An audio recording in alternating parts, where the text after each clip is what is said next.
Hello everyone, welcome back to GGN. This is part 2 of this news bulletin for today, July 27th, 2012. The website's ggnonline.com and on YouTube, ddarko2012 and ddarko2013. So as we start here, just to go show you what YouTube is doing, some little tricks to the trade. I just got done uploading this video, and I went in there and it said this video has been removed by the user. I didn't remove it. They removed it. This first video is pretty hard to get up, just to put it out there. Even with screencast-o-matic.com, they were rejecting it twice. They rejected it twice. So a lot of little games going on there, and I just wanted to share that with you.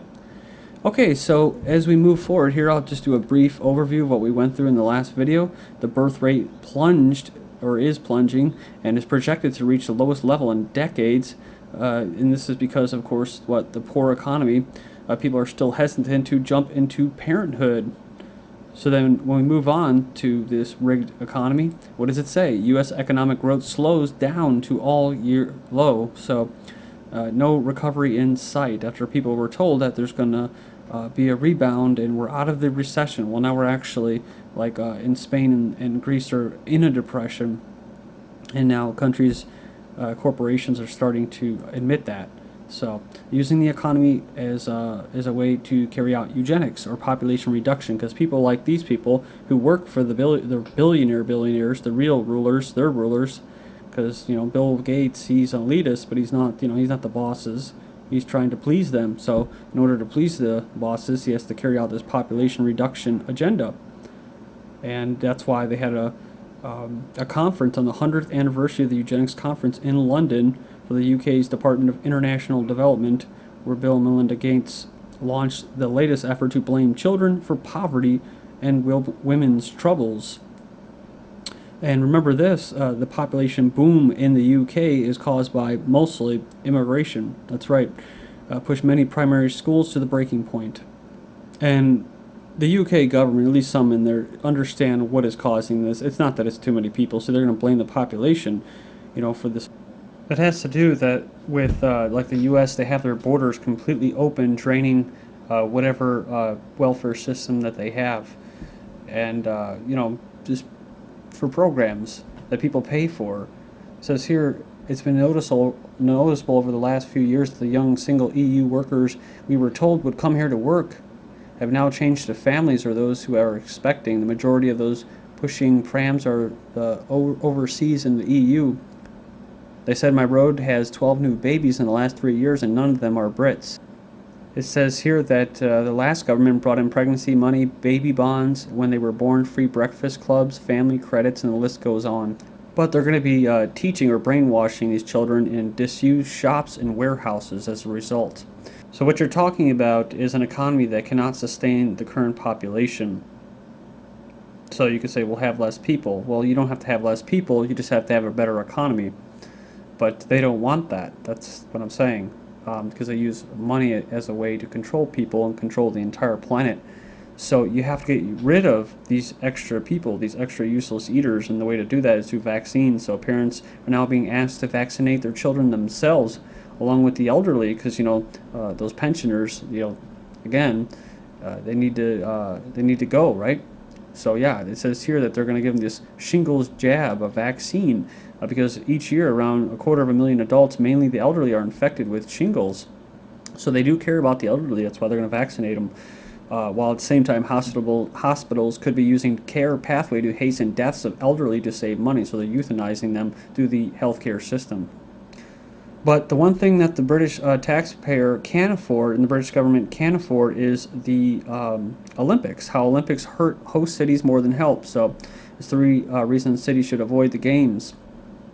So private companies, not cities, are the big winners in bidding process, meaning the bidding doesn't actually reflect the city's financial means. So they just go ahead and, hey, all right, whatever. Yeah, and once the city wins, the Olympics frenzy begins. And it goes on and says, afterward, leftover stadiums take up needed room and cost tens of millions to maintain, even as they provide little use. Well, they could be nice FEMA camps and stuff. But lastly, the games cost tens of billions of dollars and bring in closer to $5 billion. So it's not really an investment, right? except for if you're part of this global complex, this business complex, like Pepsi and Coca-Cola. And it says here, Britain flooded with brand police to protect sponsors. Olympic security is in disarray, but organizers are taking no chances with corporate deals. So hundreds of uniformed Olympics officers will begin touring the country today, enforcing sponsors' multi-million-pound marketing deals and highly organized mission that contrasts with the scramble to find enough staff to even secure the games. Meanwhile, police deny Olympic residents access to homes. So same thing like in Chicago, no-fly zone. Doing over there, what? Now they're locking residents out of their own homes. This is getting people conditioned for what's coming. Following a request from BBC Security, police denied a family access to their tower block home overlooking the Olympic site in Stratford for well over an hour before having to acknowledge they had no power to do so. So the big winners here are what? The billionaires, right? Billionaires, Superyachts dock in Thames for Olympic Games. So it says here, Superyachts equipped with helipads, submarines have joined the British biggest warship, more than a dozen tall ships and cruise liners on the Thames River for the Olympic Games. They said, we've seen some big boats here, but nothing of this magnitude. Goes on, it says, this is the Port Authority. It's very unusual to have such a collection of vessels all together in London at the same time. Organizers of the Olympics are counting on rich visitors to help fill the stadiums. That's right. Tickets for the opening ceremony were still available on the London 2012 website for £2,000 or $3,000, more than 2/3 of the median monthly wage for a Londoner. So we're talking about billionaires, right? They're the ones that want to push this transhumanist religion. It's part of a radical futurist conception of the future development of humanity. They say it can give us positive optimism and strenuous mood to overcome our current problems, which are all caused by the same people who are promoting this, and embark on a cosmic journey. So they talk about science being considered as a tool given to them by God to enable them to resurrect the dead and, as promised, enjoy immortal life. So they believe that godlike beings will exist in the future and may be able to affect their past, their present, by means of space-time engineering. And goes on and says it is at least conceivable that remarkably advanced technology of the future may allow positive answers, like they have already, right? Somewhat with communication and the internet, but it says here that our descendants will have the godlike ability to recreate us in the future, giving us the unexpected prospect for immortality. They're calling it a renaissance of religion. So while we're talking about billionaires, the 2045 Avatar project is all about what? Do the billionaires crave eternal life? This is actually coming out of Russia as well. And that's what we were just talking about, like cosmism. I'm not sure how you pronounce that, but it's coming from Russia, and that's where these avatars are coming from, a robotic copy of a human body remotely controlled via BCI, that's by 2020. Then by 2025, an avatar in which a human brain is transplanted at the end of one's life. Then by 2030, an avatar with an artificial brain in which human personality is transferred at the end of one's life. So this literally is playing God, right? If you do believe in an afterlife or possibly reincarnation or whatever, this is what it is. It says here, 2040, a hologram-like avatar. So this kind of segues into it. Harvard scientists to build Iron Man suit for the military. So I never really got into the whole Iron Man. I never even watched the whole thing, but I think it was about like a wealthy scientist, or Robert Downey Jr.'s character wasn't like wealthy, and he created like a metal suit and stuff like that. And Batman was also wealthy, elitist, and stuff like that. This is all programming for what's coming, or at least what they're trying to push. So. But just like, they say it's for the military, and that's like, they say the technology could be used for positive things, like I was saying before. Much of it isn't, because it's created for the military-industrial complex, usually to help enslave you, so that they can do what they want to do, which is this, human species to be split in two. Humanity may split in two subspecies in 100,000 years' time, as predicted by H.G. Wells. So he was probably basically talking about what the elites were talking about back then, which is what they want us to turn in these little stubs or plebes and that, and then they don't really get any better, they just stay the same while we degrade and basically de-evolve. And so, you know, with the economy being what it is, people don't have enough money to buy better food. And a lot of them, they can't really grow their own food. So, you know, they're relying on this bad processed food, GMO, a lot of it too. And they're actually making fun out of it now by what? Double-decker bus does push-ups to mock fat Americans visiting the Olympics. That's right. Yeah, but if I remember correctly, I think England was up there with the United States battling out for the fattest country. So good. Eugenics is taking hold. USDA plugs meatless Mondays. Outrage ensues. Storm of criticism follows suggestion to employees to not eat Monday while dining in the cafeterias on Monday. And remember, you have what? The Prince Charles of Wales. Yeah, he has his own Angus beef, organic Angus beef cattle stock, but he himself tells Americans in the world to stop eating beef to save the planet. So food prices could jump 4% in 2013 and losses. Nah, I don't even care, right? Food prices could jump 4% in 2013. That's all you need to know. So then Bill Gates will come in and say, well, we got to feed all the starving people. And because of climate change, there's not enough food. Well, because of weather modification, because of the engineering of the economy, there's not. So you see how they put you in a trap, the problem, reaction, solution. They're right there at the solution. U.S. Government Health Journal actually admits fluoride lowers IQ. Thus, children in high fluoride areas had significantly lower IQ scores than those who lived in the low fluoride areas.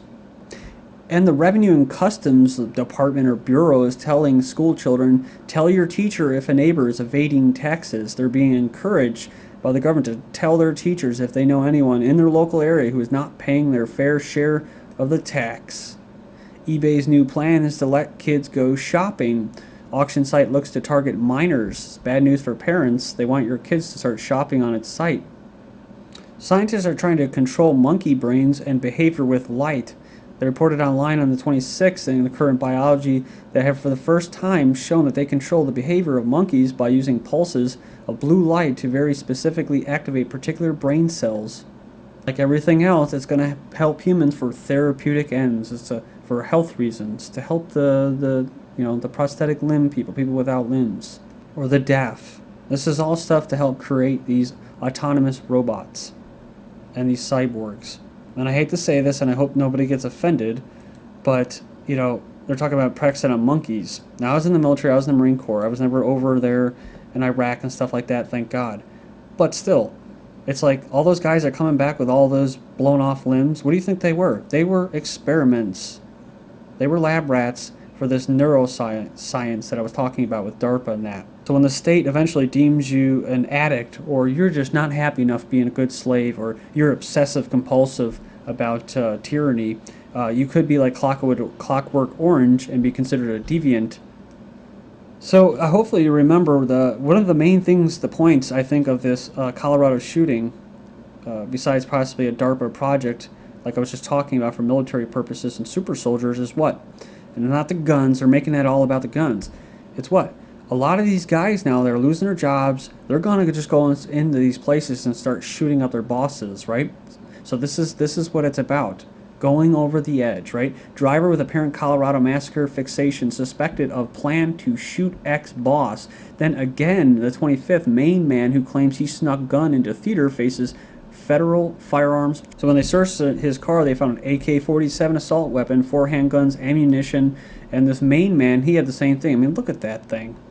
So this individual went and said, I'm a joker and I'm going to load my guns and blow everybody up, he allegedly said to documents. He was also wearing a shirt that said, guns don't kill people, I do. So this is to discredit all those that are against this UN gun ban or anything like that.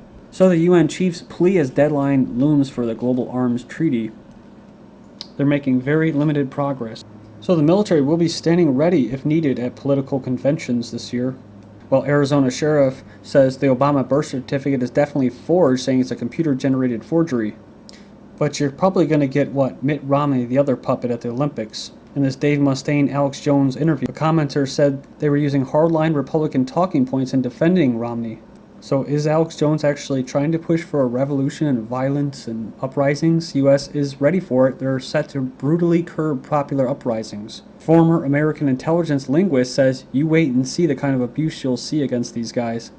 And we already knew the Department of Homeland Security was buying up enough ammo to wage a 7-year war against the American people. But now they're putting in for riot gear, calling it safety equipment. And they also want to use spy drones for public safety. And beware if you're barbecuing in your backyard. Now they have drone-fired lasers. Thank you.